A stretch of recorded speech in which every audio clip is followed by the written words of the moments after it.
General Order Number 10, Stardate 1/9802. If there exists an eyewitness testimony by senior officers or similar verifiable evidence that an individual has violated the Prime Directive, said individual may be relieved of duty by a duly sworn representative of the Federation government and placed under immediate arrest. The government representative shall then take such action as he deems necessary to minimize the results of the violation. So this General Order Number 10 reinforces the Prime Directive, or General Order Number 1.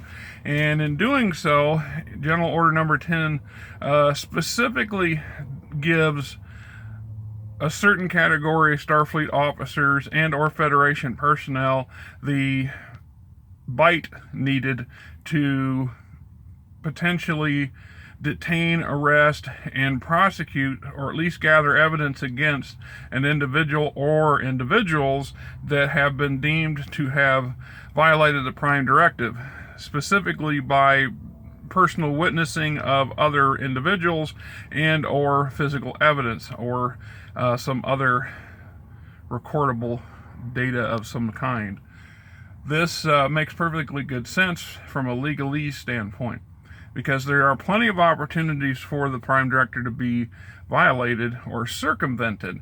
And if anybody that's present is in a position of authority, General Order Number 10 grants them the necessary, like I said, bite or necessary muscle to put a stop to it if possible, and to rectify whatever infraction or whatever has happened that's violated the Prime Directive, if possible. Now this kind of makes me wonder just a hair. So by giving this General Order Number 10, at some point in the past, that means to me somebody has circumvented or violated the Prime Directive and managed to legally get out of punishment from it by using some sort of legalese or justification that couldn't be, it was too much of a gray area to be a blatant, obvious violation. So later Starfleet Command members had come up with General Order Number 10 to kind of fix the loophole, or to put a stopper or make an obvious, we have a backup for the original.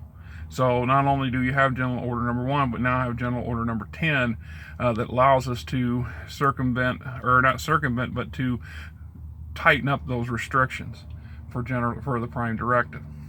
It also makes it subtly clear, it's not so obvious, but if you're a senior officer present when another senior officer, be they more senior than you, makes an effort to violate the Prime Directive, it's up to you to put a check on it, and if necessary, quote General Order Number 10 stating, look, if you proceed any further, you're then in blatant violation of the Prime Directive, and I have to act upon it, because I'm not letting you drag me down with you.